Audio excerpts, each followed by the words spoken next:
देखिए मेहताब भाई जो हैं वो बुझे हुए चिराग हैं, क्योंकि वो अब से पहले 2 या 3 बार चुनाव हार चुके। सिर्फ वो एक लाइन कहते साहब 5 साल कुछ नहीं किया। अरे जब कुछ नहीं किया, जिस पुल के ऊपर 6-6 गाड़ी निकल के जाती है वो क्या तुम्हारे दादा ने बनाया था? डासना बस स्टैंड से मार्केट तक जो आज डेंस का रोड है, जिस पे पानी का गिलास गाड़ी में रख दोगे नहीं छलकेगा, वो क्या तुम्हारे ताऊजी ने बनाया था? कि मैं ये समझ रहा हूँ कि शायद हरिनाथ अपनी पकड़ नहीं बना पाएंगे, क्योंकि उनसे ज़्यादा अपने हिंदू भाइयों पे हमारी पकड़ है। बहुत अच्छी बात है, कोई भी किसी भी पद पर हो और जब पद फाइनल हो जाता है तो उसका यही कहना होता है कि हमने अपने पद का सही इस्तेमाल किया, विकास भी अच्छा किया है। लेकिन ये जो अब डांसनी के अंदर से आवाज उठ के आई है कि 5 साल ऐसे ही निकल गए हैं, तो फिर ये आवाज कैसे दबेगी? देखिए 5 साल बेमिसाल, 3-4 महीने के लिए इलेक्शन पीछे हट गया, सारे अपने अपने घरों में सो गए। किसी के मोहल्ले क्लिनिक बंद हो गए, किसी के कैंप बंद हो गए, किसी के ऑफिस बंद हो गए। जो दावा करते थे कि हमारे घर में 6-6 डॉक्टर हैं, उनके मोहल्ला क्लिनिक बंद हो गए। तो देखिए ऐसा महसूस नहीं होता, क्योंकि उनका जो बैंक वोट है वो असल में 5 साल अपने एसी के कमरे में सोते हैं आराम से, और फिर चुनाव जब आता है तब निकल के आते हैं। वो अपनी बिरादर का भी नेतृत्व नहीं करते, उनकी बिरादर के भी आधे से ज़्यादा काम मैंने किए। अब देखना है, क्योंकि दौड़ आज से शुरू होगी, ठीक है? अब देखते हैं कौन सा पहलवान हमारा पीछा करता है। अभी तो लग नहीं रहा, क्योंकि आज से दौड़ शुरू होगी, तो अब देखते हैं बीजेपी हमारा पीछा करती है या समाजवादी हमारा पीछा करती है या निर्दलीय कोई कैंडिडेट हमारा पीछा करता है। अब ये तो प्रदीप जी जाने कि मतलब उनकी क्या मजबूरियां रही हैं, क्या पार्टी ने उनको धमका दिया है या उनकी कुछ घरेलू मजबूरी है। तो अगर हरिनाथ की हम बातें करें तो एक नया चेहरा है, नौजवान है वो, और प्रदीप शर्मा की बातें करें तो पिछला काफी अरसा उनका राजनीति में गुजर चुका है। लेकिन ये सवाल खड़ा होता है कि प्रदीप शर्मा को छोड़ के हरिनाथ को क्यों चुना गया? नमस्कार, स्वागत है आपका एसएस न्यूज में और मैं हूं आपके साथ सना चौधरी। दोस्तों, इलेक्शन की बातें करें तो समय नजदीक आ चुका है, सरगर्मियां तेज हो चुकी हैं, और सबसे पहले आपको बता दें कि हाजी जी हमारे साथ में मौजूद हैं। डांसनी के अंदर क्या माहौल बना हुआ है, क्योंकि समय धीरे धीरे नजदीक आ रहा है, तो किस तरह की वोटिंग का मामला बना हुआ है, लोग क्या सोच रहे हैं, क्या सोच विचार बने हुए हैं? विकास की अगर बातें करें तो विकास कितना उनको नजर आ रहा है, हाजी जी कितना दावा कर रहे हैं, पिछला कितना विकास क्या था, या फिर आने वाले समय में कितना विकास करने वाले हैं, तमाम सवाल होंगे। तो सबसे पहले हाजी जी ये जानना चाहेंगे कि जिस तरह से समय नजदीक आ रहा है, डांसनी की बातें करें तो पहले रमजान का महीना था लेकिन अब खत्म हो चुका है, तो अब क्या माहौल नजर आ रहा है? देखिए, सर्वप्रथम तो मैं एसएस न्यूज़ का बहुत बहुत धन्यवाद करना चाहता हूँ, क्योंकि आप लोगों ने मुझे अपना कीमती समय दिया। और जहाँ तक रमज़ानों का सवाल है, तो रमज़ान बहुत ही बरकत वाला महीना होता है, और अल्लाह ताला जो है सभी को जो है उसका सवाब अदा करे। जिन लोगों ने रमज़ान रखे हैं, तरावी पढ़ी हैं, इबादत की है, तो अल्लाह ताला उनकी दुआएं कबूल करे। और ईद की बहुत बहुत मुबारकबाद सभी क्षेत्रवासियों को। अच्छा, ये जानना चाहेंगे आपसे, देखिए लगातार समय आगे बढ़ता जा रहा है। अगर जो नामांकन की बातें थी तो पर्चे भी फाइनल हो चुके हैं, टिकट भी फाइनल हो चुके हैं कि किसका टिकट होने वाला है। कुछ प्रत्याशी ऐसे हैं कि पीछे भी हट गए हैं, तो जो ये तमाम चीजें हुई हैं, इन सबको देखते हुए क्या माहौल बना हुआ है? देखिए, पीछे हटने की कुछ लोगों की मजबूरी भी होती है अपनी। भाई देखिए, हर पार्टी में 2-2 3-3 लोग टिकट मांग रहे थे। कुछ लोग पार्टी के वफादार होते हैं, जो पार्टी के साथ गद्दारी नहीं करते, जिन्हें पार्टी ने जिसको टिकट दे दिया वो उसी को लड़ाने का काम करेंगे। कुछ लोग निर्दलीय लड़ते हैं। तो अब ये तो सब पार्टी का अपना अपना फैसला है। देखिए, आपने अभी ये कहा कि कुछ वफादार होते हैं, कुछ गद्दारी कर जाते हैं, तो अगर प्रदीप शर्मा की बातें करें जो बीजेपी से थे, हरिनाथ की बातें करें वो भी बीजेपी से थे, तो अगर हरिनाथ की हम बातें करें तो एक नया चेहरा है, नौजवान है वो, और प्रदीप शर्मा की बातें करें तो पिछला काफी अरसा उनका राजनीति में गुजर चुका है। लेकिन ये सवाल खड़ा होता है कि प्रदीप शर्मा को छोड़ के हरिनाथ को क्यों चुना गया? देखिए, ये पार्टी आला कमान का मामला है, ठीक है? अब पार्टी ने जो उचित समझा, देखिए दूसरे की पार्टी में हम तो दखल नहीं दे सकते। भाई बीजेपी में वो लोग हैं, अब पार्टी ने क्या अच्छा देखा क्या बुरा देखा, अब इस चीज़ को तो देखिए पार्टी का जो शीर्ष नेतृत्व है वो उसने जो फैसला किया, मेरे हिसाब से उन लोगों को मानना चाहिए। नहीं, जिस तरह से प्रदीप शर्मा की अगर बातें करें तो सबसे ज्यादा ये देखा जा रहा था कि वही एक ऐसे प्रत्याशी हैं जो हाजी जी के विकास कार्यों पर उंगली उठा रहे हैं या फिर इनके ऊपर जो है आरोपों की बौछार कर रहे हैं, ये चीजें देखी जा रही थी। लेकिन अब वो पीछे हट गए हैं, तो इस चीज को क्या देख रहे हैं आप? देखिए, अब ये तो प्रदीप जी जाने कि मतलब उनकी क्या मजबूरियां रही हैं, क्या पार्टी ने उनको धमका दिया है या उनकी कुछ घरेलू मजबूरी है, तो कुछ नहीं कह सकते इसके बारे में। देखिए, अब भाई प्रदीप जी खुद जानते हैं, वो स्वतंत्र हैं कि उनकी क्या मजबूरियां रहीं। चूंकि उन्होंने भी बीजेपी ज्वाइन कर ली थी, हो सकता पार्टी के लिए वफादार हों, पहले तय हो गया हो कि भाई टिकट हरिनाथ को दे देते हैं। तो अब देखिए, तो प्रदीप जी जाने, बीजेपी जाने, अब इसके बारे में हम क्या प्रक्रिया। अच्छा चलिए, जिस तरह से टिकट फाइनल हो चुके हैं तो नाम बिल्कुल साफ क्लियर होकर सामने आ चुके हैं कि ये लोग इलेक्शन में आने वाले हैं, तो अगर आपकी ही बातें करें तो आपको क्या लगता है इन तमाम प्रत्याशियों का कौन ऐसा लेवल का आपके बना हुआ है, किससे आपकी टक्कर होने वाली है, ये तमाम चीजें जो हैं आपको क्या लग रहा है, कौन ऐसा प्रत्याशी है आपके सामने जो खड़ा हो रह सकता है? देखिए, अभी प्रत्याशी आज क्लियर हुए हैं, ठीक है। अब देखना है, चूंकि दौड़ आज से शुरू होगी, ठीक है। अब देखते हैं कौन सा पहलवान हमारा पीछा करता है। अभी तो लग नहीं रहा, चूंकि आज से दौड़ शुरू होगी, तो अब देखते हैं बीजेपी हमारा पीछा करती है या समाजवादी हमारा पीछा करती है या निर्दलीय कोई कैंडिडेट हमारा पीछा करता है। तो ये तो अब समय बताएगा। अब उनकी दौड़ देखते हैं कितनी लंबी दौड़ है, हमें पकड़ पाते हैं या नहीं। जिस तरह से ये देखा जा रहा है हरिनाथ जी का, जिस तरह से टिकट हो गया है और वो एक अकेले चेहरे हैं जो बीजेपी से निकल के सामने आए हैं, और कहा यह भी जा रहा है कि बीजेपी से जो भी खड़ा हो जाए सब जो समर्थन है सभी उसी को करने वाले हैं। और अगर मुस्लिम की हम बातें करें या तमाम पार्टियों की बातें करें तो काफी सारे प्रत्याशी हैं, लेकिन हरिनाथ एक अलग चेहरा है। तो क्या लग रहा है, वोट जो है कटेंगे या फिर जो है आपके जो आपका बक्सा है उसी में डलने वाली है फिर से? देखिए, मैं ये समझ रहा हूँ कि शायद हरिनाथ अपनी पकड़ नहीं बना पाएंगे, क्योंकि उनसे ज़्यादा अपने हिंदू भाइयों पे हमारी पकड़ है।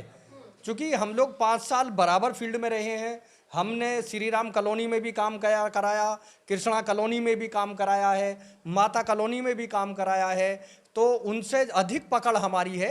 तो हिंदू भाइयों की मैं समझता हूँ कि कम से कम 700-800 वोटें हमें मिलेंगी।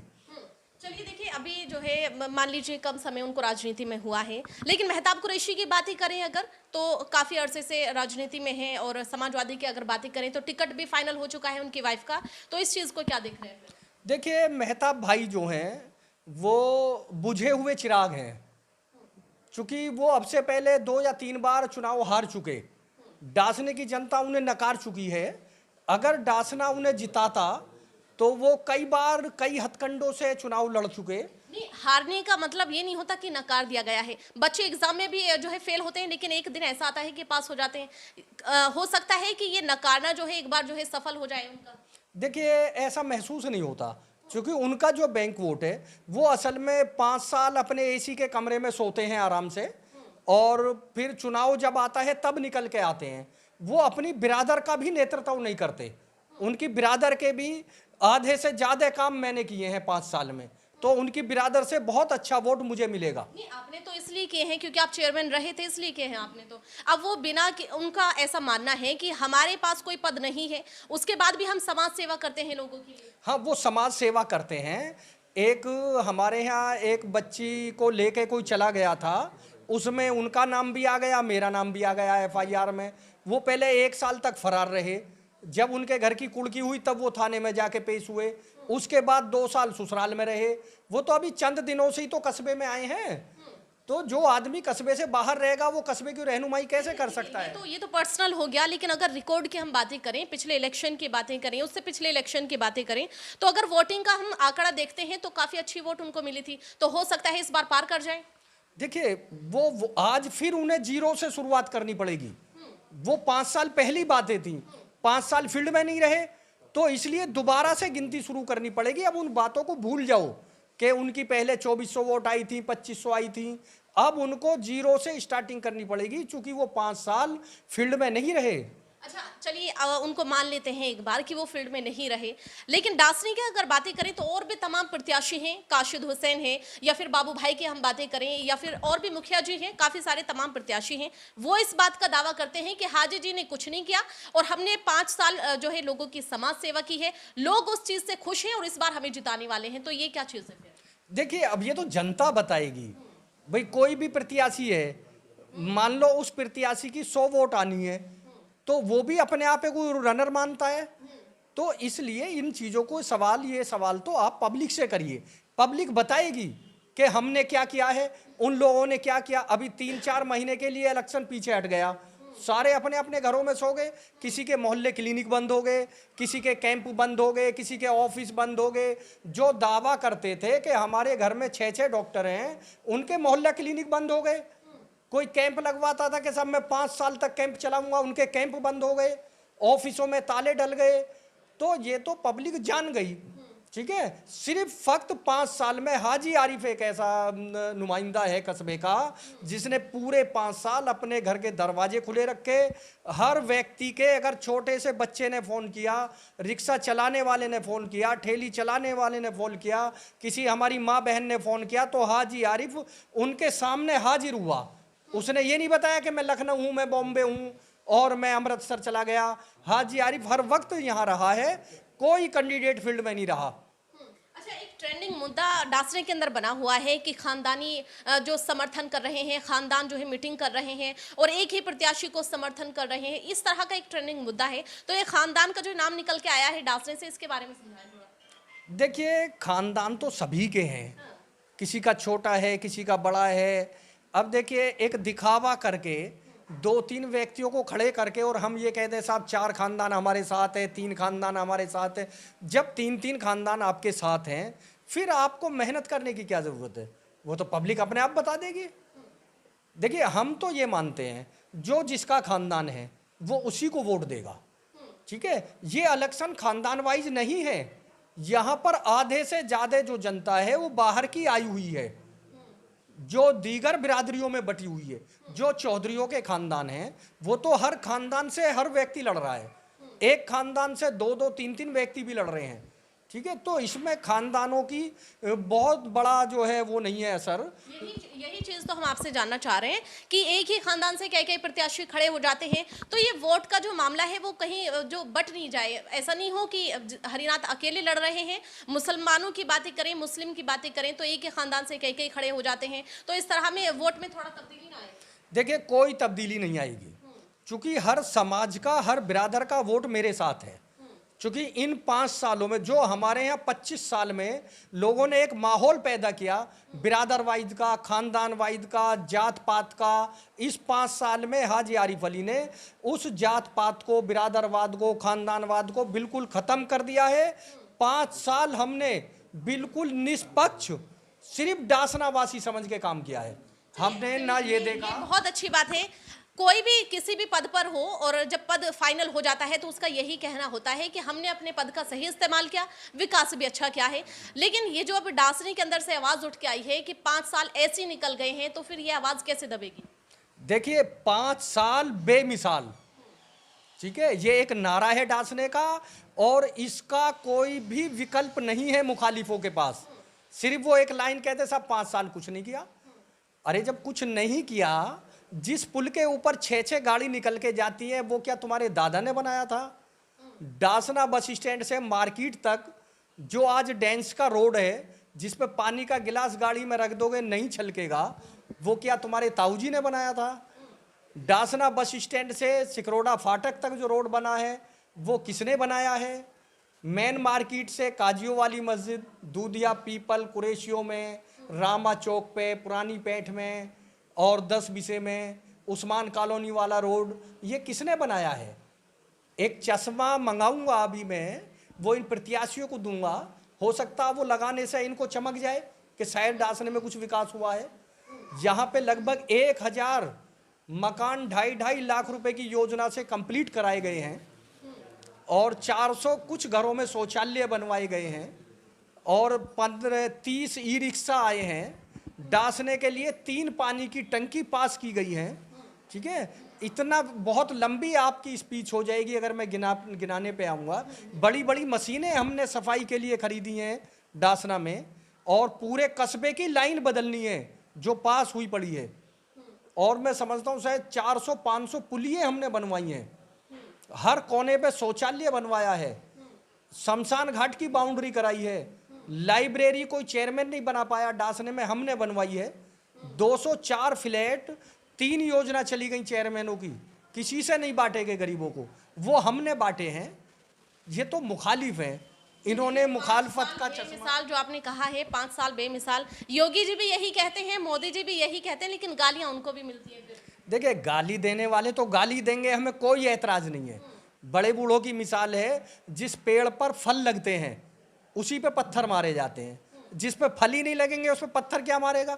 जब हमने कुछ करा ही नहीं तो तुम्हारी नींद क्यों उड़ी हुई है? बस एक ही बैराग है, हाजी आरिफ ने कुछ नहीं किया। अरे जब कुछ नहीं किया तो जनता अपने आप नकार देगी, आपको क्यों टेंशन हो रही है? नहीं, वो जनता के लिए टेंशन कर रहे हैं कि कहीं फिर से ना फंस जाए। देखिए, जनता अच्छी तरह जानती है और जनता ने यह फैसला कर लिया कि हाजी आरिफ को ही जिताना है। इस चीज से उनकी नींद उड़ी पड़ी है, वरना सीधा सच्चा सिद्धांत है, हमें तो रत्ती भर फिक्र है नहीं। जब हमने कोई काम नहीं किया तो ये फैसला तो जनता के हाथ में है। जनता जनार्दन है, हमें नकार देगी, हमें कोई ऐतराज नहीं। कहा यह जाता है कि घर के अंदर तो कुछ भी पहन ले, लेकिन अगर घर की हालत ठीक ना हो तो गालियां ही मिलती हैं बाहर से। अब डासना की अगर हम बातें करें तो विकास कार्य तो आपने गिना दिए हैं काफी सारे, लेकिन जब डासने के अंदर जाने की बातें होती हैं तो अंडरपास के जो अंदर रास्ता है वो भी बंद कर दिया गया है। अगर वहां के रोड की बातें करें तो वो भी टूटा फूटा हुआ है, नजर आता है सभी को। तो लोग ये कहते हैं कि जब डासने से बाहर का ही विकास नहीं हुआ तो अंदर आके क्या विकास करेंगे? देखिए, डासने का जो वो रोड टूटा हुआ है वो डासने का रोड नहीं है, वो NHI का रोड है। ठीक है, NHI के रोड के नीचे पाइपलाइन दबी हुई है, वो काफ़ी दिन से लीक है, उसी की वजह से वो टूटा हुआ है। अभी लगभग 8-10 दिन पहले गैस लाइन वाले वहाँ पे गैस लाइन खोद रहे थे, उन्होंने हमारी पाइपलाइन तोड़ दी। उस पाइपलाइन को मैंने मौके पे खड़े होकर सही कराया है, उसका खड्डा भरा दिया है। नहीं, वो रास्ता जो है वो काफी दिनों से टूटा हुआ है। तो देखिए, NH9 का है वो एक अलग बात है, लेकिन निकलते तो डांसने वाले ही है ना, जो आम जनता है निकलती तो वही है। आपकी जनता है वो परेशान हो रही है तो अच्छा थोड़ी ना लगेगा ऐसे देखते हुए। देखिए, उसके लिए NHI को लिख दिया गया है, बता दिया गया है, कई बार मीटिंग हो गई है उनसे, उसका टेंडर भी हो गया था, लेकिन आचार संहिता लगने की वजह से वो काम नहीं हो पाया। अब जैसे ही आचार संहिता खत्म होगी तुरंत वो काम हो जाएगा। लेकिन लोगों ने तो मुद्दा बनाया है कि हाजी जी ने अभी तक उस काम को भी नहीं कराया। देखिए, लोगों को तो मुद्दे चाहिए भाई, अगर मुद्दे नहीं होंगे, देखिए कोई भी काम है बिगड़ तो जाता है सेकंडों में, और उसे सुधारने में तो समय लगता है ना भाई। कुछ सरकारी कागज हैं, सरकारी अधिकारी हैं, तो कार्य करने में समय लगता है। अभी आपने जिक्र करा अंडरपास का कि अंडरपास बंद है, तो जब गैस लाइन वालों ने वहाँ पे हमारी लाइन तोड़ दी पानी की, कस्बे में 2 दिन पानी बंद रहा, फिर मैं खुद मौके पे गया और उसको खड़े होके मैंने कराया। अब उसकी लीकेज देखने की वजह से वो अंडरपास नहीं खोला है अभी, जिसकी वजह से ये डर है कि अंडरपास हम खोलेंगे तो कहीं उस खड्डे में कोई व्यक्ति ना गिर जाए। तो इसलिए वो काम कंप्लीट हो गया है, वो खड्डा भर गया है। इंशाल्लाह कल जो है उसको मैं खुद खड़े होकर उसको खुलवाने का काम करें। विकास की जो बातें हैं वो खत्म करते हैं, और ये बताइए कि आगे की तैयारियां कैसी हैं? आगे की तैयारियां बहुत बढ़िया हैं, और मैं इस पूरी तरह आश्वस्त हूँ कि डासने की जनता ये फैसला करो बैठी है। 5 साल के अंदर कस्बे में जो हमने अमन और शांति पैदा की है, तो हमारा कस्बा भी चाहता है कि कस्बे में शांति रहे। वो चाहते हैं कि डासने का नुमाइंदा ऐसा हो जो सबको साथ लेके चले और कस्बे में शांति रखे, फर्जी मुकदमे ना लिखवाए, किसी पे लड़ाई झगड़े ना कराए, आपसी मनमुटाव ना कराए। कस्बे ने 5 साल हमें भली भांति देख लिया है, पूरी तरह से हम टेस्ट में पास हैं, कस्बे ने चेक कर लिया है। कस्बा चाहता है कि भला आदमी डासने की नुमाइंदगी करे। चलिए देखिए, लगातार एसएस न्यूज़ की हम बातें करें तो लगातार डासने का जो सर्वे है वो भी दिखा रहे हैं आपको। लोगों के अंदर क्या विचारधारा बनी हुई है, पिछले विकास को किस तरह से देख रहे हैं। आने वाली जो ये समय है, जो रिजल्ट निकल के सामने आने वाला है वो जनता बताएगी, लेकिन जनता का किस तरह रुझान होने वाला है ये बड़ा सवाल हो जाता है। हालांकि जो तमाम प्रत्याशी हैं अपने दावे, इरादे, वादे तमाम कर रहे हैं, लेकिन रिजल्ट क्या निकलने वाला है वो देखने वाले समय होगा। और ऐसी ही तमाम खबरें देखने के लिए एसएस न्यूज़ चैनल को देखते रहें। मैं सरा चौधरी, कैमरामैन रेहान के साथ।